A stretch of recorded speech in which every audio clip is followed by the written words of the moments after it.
सुप्रभात बेटा, आप सब कैसे हो? पढ़ाई अच्छे से चल रही है? आज बेटा हम आपको हिंदी गद्य के तीसरे पाठ को पढ़ाने जा रहा हूं, जिसके लेखक हैं आचार्य हजारी प्रसाद द्विवेदी। हजारी प्रसाद द्विवेदी गुरु नानक देव के जीवन चरित्र पर कुछ निबंधात्मक टिप्पणियां की हैं, जिनको हम आप पाठ में पढ़ेंगे। उससे पहले आचार्य हजारी प्रसाद द्विवेदी जी के हजारी प्रसाद द्विवेदी जी का संक्षेप में जीवन परिचय जानेंगे। आचार्य हजारी प्रसाद द्विवेदी जी का जन्म सन 1907 ईस्वी में बलिया जिले के दुबे का छपरा नामक गांव में हुआ था। इनके पिता का नाम अनमोल द्विवेदी और माता का नाम श्रीमती ज्योतिषमती था। इनकी शिक्षा का प्रारंभ संस्कृत से हुआ। इंटर की परीक्षा उत्तीर्ण करने के बाद इन्होंने काशी हिंदू विश्वविद्यालय से ज्योतिष तथा साहित्य में आचार्य की उपाधि, आचार्य कहने का मतलब होता है बेटा एमए, जिसको आप कहते हैं अंग्रेजी में मास्टर ऑफ आर्ट, एमए की परीक्षा आचार्य की उपाधि को प्राप्त की और 1940 ईस्वी में हिंदी एवं संस्कृत के अध्यापक के रूप में यह शांति निकेतन चले गए। यहीं पर इनकी मुलाकात विश्व कवि रविन्द्रनाथ टैगोर से हुई, जिसके कारण इनके मन में साहित्य के प्रति एक अलौकिक भाव उत्पन्न हुआ। साहित्य के प्रति इनका भाव बना। 1956 ईस्वी में काशी हिंदू विश्वविद्यालय के हिंदी विभाग के अध्यक्ष नियुक्त हुए। कुछ समय तक यह पंजाब विश्वविद्यालय में हिंदी के विभागाध्यक्ष के रूप में कार्य किया और 1949 ईस्वी में लखनऊ विश्वविद्यालय ने इन्हें डिलीट की उपाधि दी था। 1957 में भारत सरकार ने पद्म भूषण की उपाधि से आभूषित किया और इस महानुभाव का देहावसान 18 मई 1979 ईस्वी को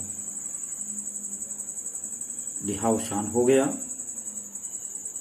ऐसे हिंदी साहित्य के अमूल्य धरोहर, शुक्लोत्तर युग के प्रमुख लेखक,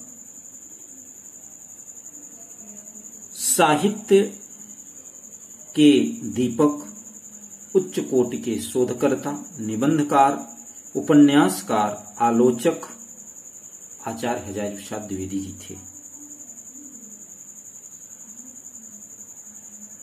आचार्य हजारी प्रसाद द्विवेदी उत्तर प्रदेश के ग्रंथ अकादमी के अध्यक्ष भी रहे और हिंदी संस्थान के उपाध्यक्ष भी रहे।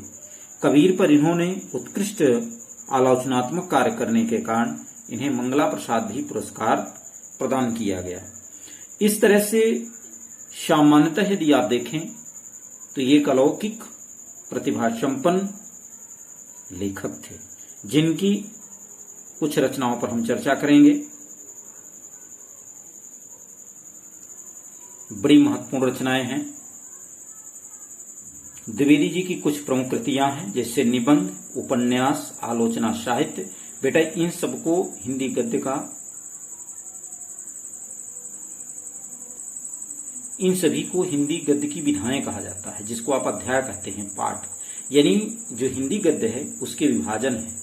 हिंदी गद्य निबंध में निबंध को भी कहते हैं, उपन्यास, आलोचना साहित्य, रिपोर्टा, ये सभी इनको गद्य विधाएं कहा जाता है। बेटा ये ध्यान रखिएगा। तो यहाँ निबंध में विचार, विवर्त, कल्पना, अशोक के फूल बड़ा महत्वपूर्ण है।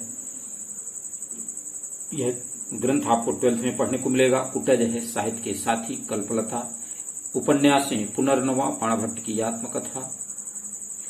आलोचना साहित्य में सूर साहित्य, कबीर, सूरदास इत्यादि इनकी आलोचना साहित्य हैं।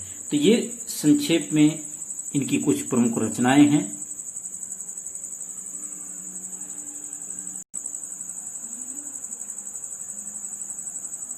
इस तरह से हजारी प्रसाद द्विवेदी हिंदी साहित्य में बड़ा योगदान दिया। इनकी जो भाषा थी वह संस्कृतनिष्ठ,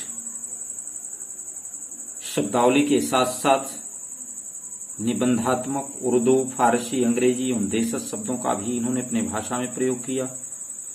भाषा प्रौढ़ होते हुए सरल, संयत और बोधगम्य थी। मुहावरेदार भाषाओं का इन्होंने प्रयोग किया है। यानी आप कह सकते हैं कि इनकी जो भाषा थी वह संस्कृतनिष्ठ साहित्यिक खड़ी बोली थी। जो पाठ हम आपको पढ़ाएंगे, जो पढ़ना है आपको, वह है गुरु नानक देव। गुरु नानक देव पाठ में गुरु नानक के जीवन दर्शन को, जीवन चरित्र को इन्होंने दर्शाया है। इसके द्वारा हम सभी को एक प्रेरणा दिया है कि मानव को अपने जीवन में गुरु नानक के चरित्र का अनुसरण करना चाहिए।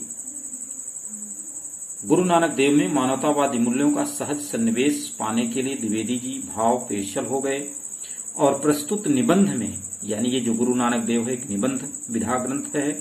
गुरु नानक देव में निबंध की समस्त विशेषताएं उपस्थित हैं। इस निबंध में स्थान स्थान पर उपमा, रूपक, उत्प्रेक्षा अलंकारों का भी प्रयोग किया गया है।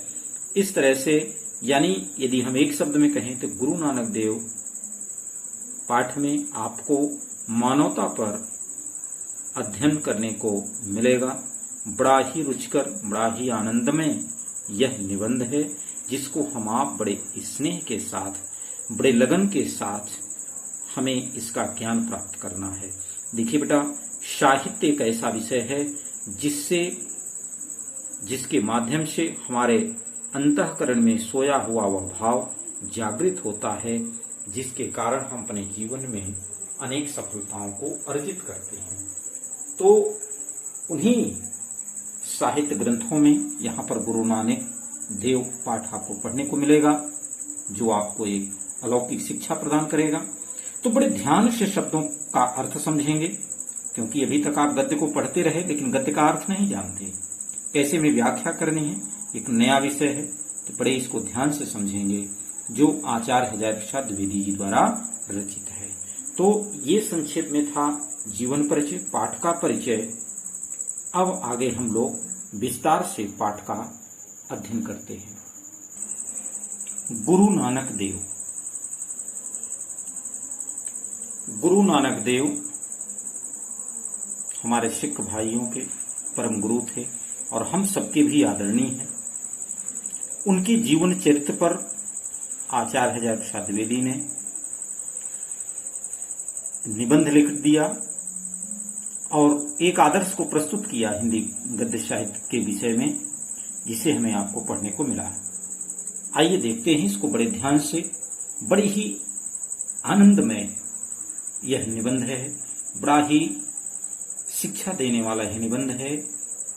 तो इसलिए बड़े ध्यान से इस विषय पर चर्चा करेंगे बेटा, बड़े ध्यान से पढ़ेंगे। आइए पढ़ते हैं। कार्तिकी पूर्णिमा इस देश की बहुत पवित्र तिथि है, जो कार्तिक महीने की, यानी जिसको आप कहते हैं अक्टूबर और नवंबर का जो समय होता है, जिसमें हम आप दीपावली का उत्सव मनाते हैं, वह कार्तिक मास होता है।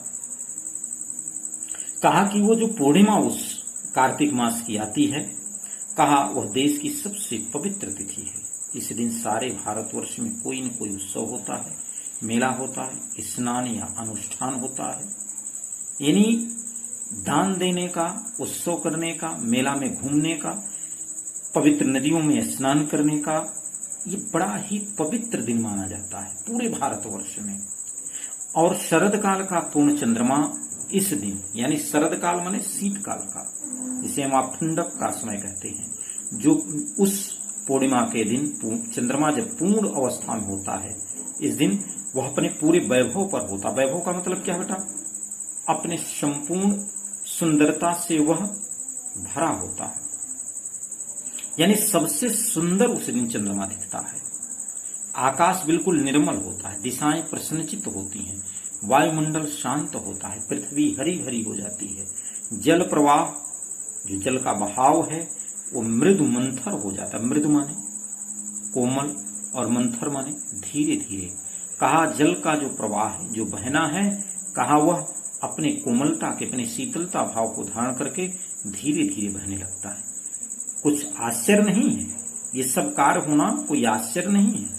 इस दिन मनुष्य का सामूहिक चित्त उद्वेलित हो उठता है। मनुष्य का सामूहिक चित्त उद्वेलित माने आनंदित हो जाना, प्रसन्नचित्त हो जाना।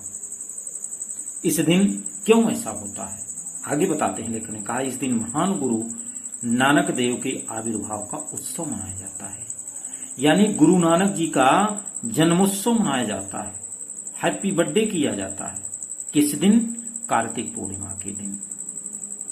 तो ऐसे इसलिए यह दिन, यह तिथि हम सबके जीवन के लिए एक बहुत बड़ा उत्सव लेकर आती है और हम आप उत्सव के रूप में इसे मनाते हैं, आनंदित होते हैं। आकाश में जिस प्रकार षोडश कला, षोडश माने 16, कहा है आकाश में जिस प्रकार चंद्रमा 16 कलाओं से परिपूर्ण होकर के चंद्रमा अपनी कोमल स्निग्ध चिकनी किरणों से प्रकाशित होता है, सबको आनंदित करता है, उसी प्रकार मानव चित्त में भी किसी उज्जवल प्रसन्न ज्योति पुंज का आविर्भाव होना स्वाभाविक है। यानी लेखक बताना चाह रहे हैं कि इस दिन, पूर्णिमा के दिन, आकाश में चंद्रमा अपनी 16 कलाओं से परिपूर्ण होकर के अपने कोमल स्निग्ध चिकनी किरणों से प्रकाशित होता है और वह किरण संपूर्ण पृथ्वी मंडल पर फैला देती है, विखेर देती है। यानी मानो उस दिन मानव का जो चित्त है, उस चित्त में उज्जवल प्रसन्न ज्योति पुंज का आविर्भाव होना स्वाभाविक है। यानी उस दिन मानव के चित्त में एक अलौकिक प्रकाश उत्पन्न होने लगता है। क्यों? क्योंकि उसी दिन गुरु नानक देव ऐसे ही 16 कलाओं से परिपूर्ण स्निग्ध ज्योति महामानव अवतरित हुए थे। लोकमानस में अरसे से माने बहुत दिनों से कार्तिकी पूर्णिमा के साथ गुरु के आविर्भाव का संबंध जोड़ दिया जा गया है। यानी लोकमानस यानी संसार के प्राणियों में कहा अरसे से, बहुत समय से कार्तिक पूर्णिमा के साथ किसका आविर्भाव जोड़ दिया गया? गुरु नानक। आविर्भाव माने जन्म उत्सव का संबंध जोड़ दिया गया। गुरु किसी एक ही दिन को पार्थिव शरीर में आविर्भूत हुए थे। यानी ये जो हमारे शरीर है बेटा, इसे पार्थिव शरीर कहते हैं। पार्थिव शरीर कहने का मतलब है कि यह पंचतत्व रचित शरीर है, जो नाशवान है, जो नष्ट हो जाती है। कहा इसलिए इसको पार्थिव कहते हैं।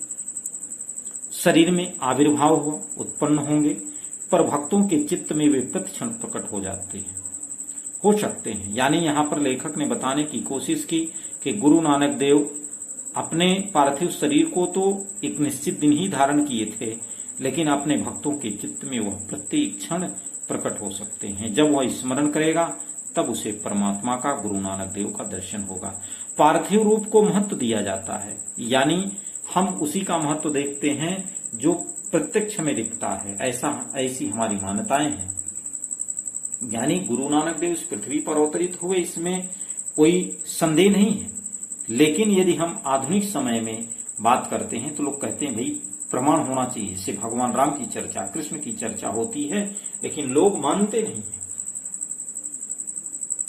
तो यहां पर पार्थिव शरीर को महत्व दिया जाता है, परंतु प्रतिक्षण, प्रत्येक क्षण आविर्भूत होने को आध्यात्मिक दृष्टि से अधिक महत्व मिलना चाहिए। जो आविर्भूत होता है ऐसे महामानव का, ऐसे विशिष्ट गुणों वाले व्यक्ति का हमें आध्यात्मिक दृष्टि से अत्यधिक महत्व देना चाहिए। इतिहास के पंडित गुरु के पार्थिव शरीर के आविर्भाव के विषय में वाद विवाद करते रहे।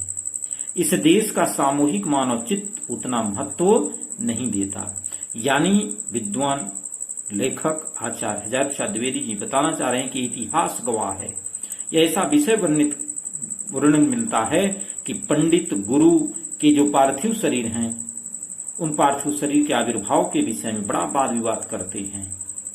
इस देश की ये सामूहिक यानी समूह रूप में मानव चित्त उतना महत्व नहीं देता है। यानी संपूर्ण रूप से आप कहें तो उस पार्थिव शरीर का महत्व दिया जाता है, बल्कि उसके अवतरित होने का महत्व नहीं दिया जाता है। आगे उन्होंने कहा, लेखक ने, कि गुरु जिस भी शुभ क्षण में चित्त में आविर्भूत हो जाए, यानी लेखक ने गुरु का महत्व बताया कि गुरु हमारे चित्त में, हमारे मन में जिस समय अवतरित हो जाए, उत्पन्न हो जाए, वही क्षण उत्सव का होता है। वही क्षण उल्लसित कर देने के लिए पर्याप्त है। उल्लसित माने आनंदित करने। वही समय हमारे लिए आनंद का भाव उत्पन्न करने वाला हो जाता है। यानी जिस समय हमारा मन चित्त पढ़ने में बड़ा लग जाता है, तो उसके बाद हमें जो सुख की अनुभूति होती है उसका वर्णन नहीं कर सकते। कभी कभी आपको भी ऐसा आभास होता होगा जब बिल्कुल ध्यानमग्न होकर के पढ़ते हैं। तो यानी लेखक ने कहा कि गुरु का भाव जिसमें हमारे चित्त में, हमारे मन में उत्पन्न हो जाता है, उस समय हमें परम आनंद की प्राप्ति होती है। नवो नवो घोष जायमाना, कहा वह नवीन नवीन रूप में उत्पन्न होता। जायमाना माने उत्पन्न होना, भोज माने होता है। कहा कि वह नए नए रूपों को धारण करता है और उत्पन्न होता है। गुरु कौन ऐसा होता है? कहा गुरु तुम प्रतिक्षण चित्त भूमि में आविर्भूत होकर नित्य नवीन हो रहे हो। यानी लेखक कहना चाह रहे हैं कि गुरु हमारे चित्त में प्रत्येक क्षण उत्पन्न होता है और नए रूप को धारण करता है। हजारों वर्षों से शरद काल की यह सर्वाधिक प्रसन्न तिथि, हजारों वर्षों से इस शीतकाल की जो सबसे अधिक प्रसिद्ध तिथि है, प्रसन्नचित्त तिथि है, वह प्रभामंडित पूर्णचंद्र के साथ उतनी ही मीठी ज्योति की धनी महामानव का स्मरण कराती है। अर्थात यह जो पूर्ण चंद्रमा का पूर्णिमा का दिन है, कहा उस महामानव के भाव का हमें याद कराती है, उसे स्मरण कराती है।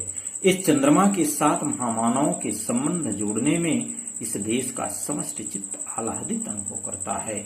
यानी लेखक कहना चाह रहे हैं कि इस चंद्रमा के साथ उस महामानव का संबंध यदि जुड़ जाता है तो कहा कि यह हम सभी देशवासियों के लिए समस्त रूप से, माने विस्तार रूप से सभी के चित्त आनंद का अनुभव करते हैं, प्रसन्नचित हो जाते हैं। हम रामचंद्र, कृष्णचंद्र आदि कहकर इसी आह्लाद माने प्रसन्नता को, आनंद को प्रकट करते हैं। गुरु नानक देव के साथ इस पूर्ण चंद्रमा का संबंध जोड़ना भारतीय जनता के मानस के अनुकूल है।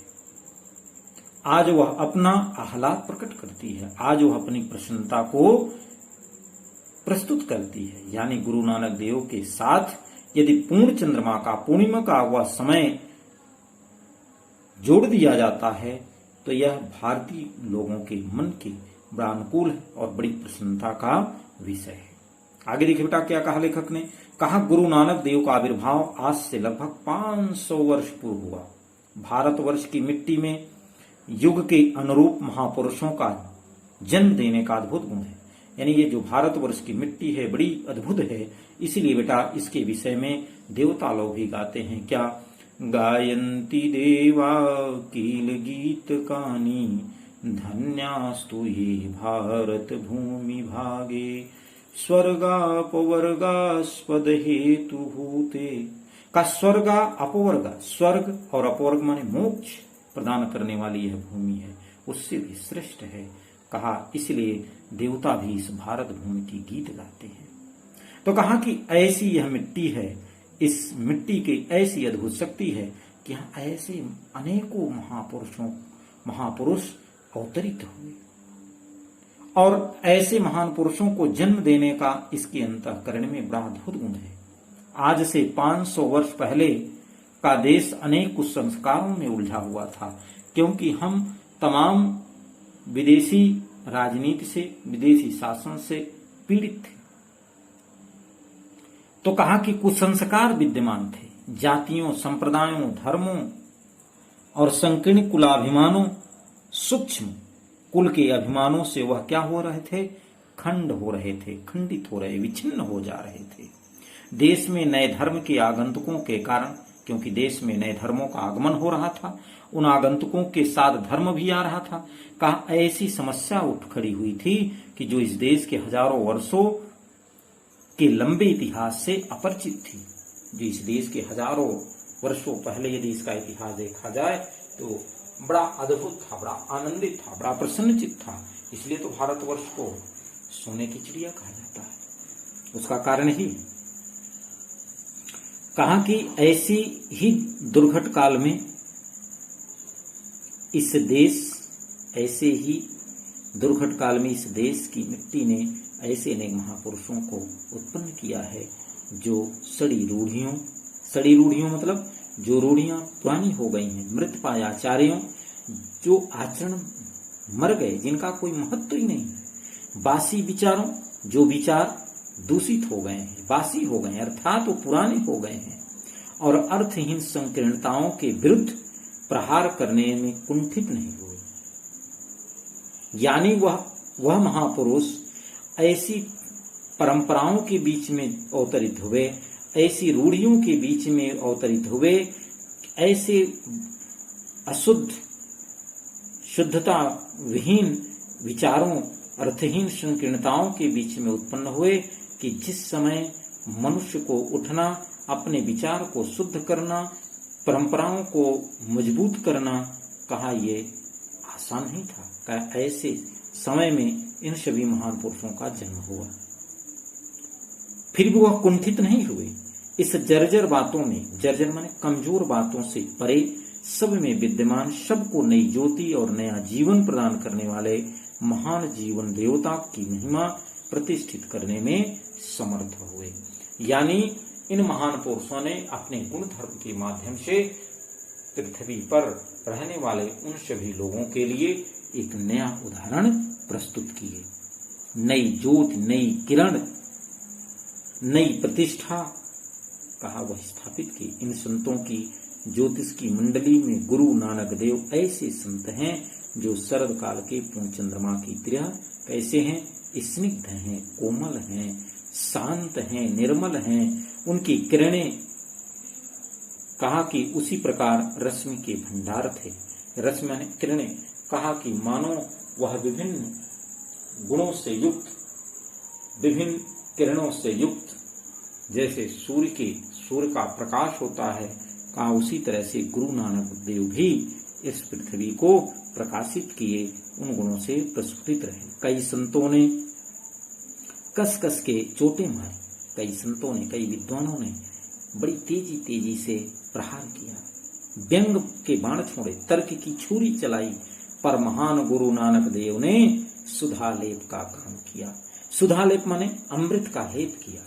यदि कोई उन्हें अपशब्द कहता था, यदि कोई उन्हें अनुचित कहता था, तो कहा कि उसको हमेशा बड़ी मृदुवाणी में उसका उत्तर देते थे, कभी क्रोध नहीं करते थे। इसलिए कहा जाता है बेटा कि यदि मनुष्य को महान बनना है तो उसे सबसे पहले अपने आप को तपाना होगा, अर्थात इन समाज की बुराइयों से, कुरीतियों से उसे लड़ना होगा, तभी वह जाकर के महान बनेगा। इसलिए कहा कि महान गुरु नानक देव क्या करते थे, जब कोई टिप्पणी करता था तो उस पर अमृत की, मानो कि अमृत का लेप कर रहे हो, यानी वाणी में इतनी मधुरता होती थी कि उन सभी की वाणी को शांत कर देते थे। यह आश्चर्य की बात है कि विचार और आचार की दुनिया में इतनी बड़ी क्रांति ले आने वाला यह संत इतने मधुर, इतने स्निग्ध, इतने मोहक वचनों को बोलने वाला है। कहा यह बड़े आश्चर्य का विषय है कि ऐसी विपरीत परिस्थिति में भी यह महान मानव, यह श्रेष्ठ संत बड़ा शांत और सहज भाव से लोगों का उत्तर देता था। यह आश्चर्य की बात है कि विचार और आचार की दुनिया में इतनी बड़ी क्रांति ले आने वाला यह संत इतने मधुर थे, इतने कोमल थे, इतने मोहक थे। कहा कि इतने मोहक वचनों को बोलने वाले थे।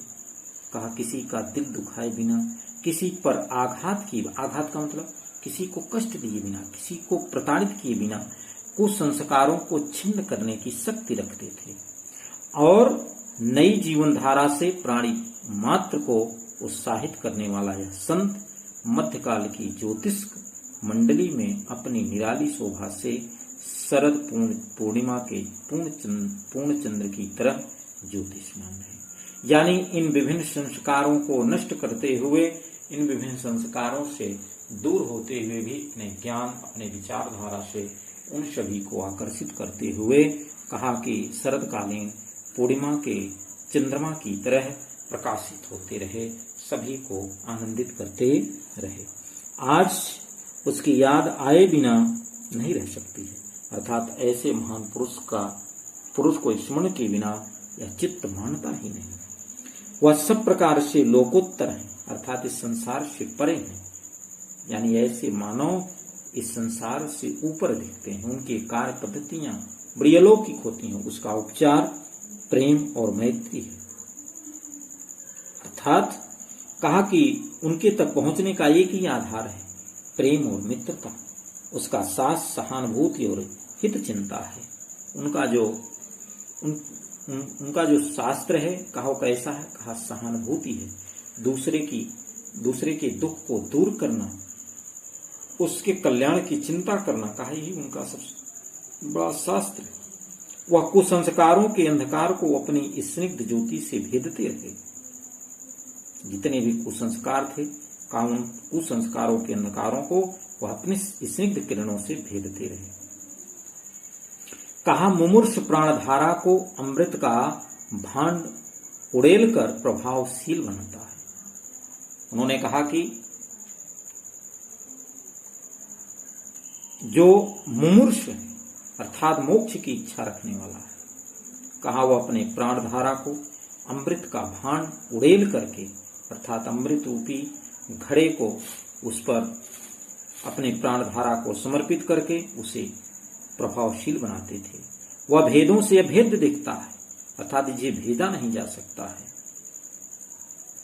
नानात्व में एकत्व का संधान बताता है, अर्थात जहां नानत्व है, जहां विभिन्नता है, कहा वहां पर वह एकता का संधान करता है, एकता की खोज करता है। वह सब प्रकार से निराला है, स्वतंत्र है। इस कार्तिक पूर्णिमा को अनायास उसके चरणों में नत हो जाने की इच्छा होती है। कहा ये जो शरदकालीन पूर्णिमा है, कहा यह अनायास ही, अर्थात बिना प्रयास किए ही यह उसके चरणों में समर्पित हो जाने की जिज्ञासा रखती है, समर्पित हो जाना चाहती है। ऐसे थे हमारे महान गुरु नानक देव जी। तो बेटा, यहाँ तक आपको एक अलौकिक शक्ति मिली होगी, एक अलौकिक भाव मिला होगा, जो हमारे आपके चित्त को आह्लादित करता है, प्रसन्नचित करता है, आनंदित करता है, एक अलौकिक सिद्धि देता है कि हमें अपने जीवन में निरंतर संघर्ष करना चाहिए, निरंतर परिश्रम करना चाहिए, जब तक कि हमारा पूर्ण जीवन सफल नहीं हो जाता है, हम अपने लक्ष्य तक नहीं पहुंच पाते हैं। ठीक है बेटा, धन्यवाद, आज इतना ही।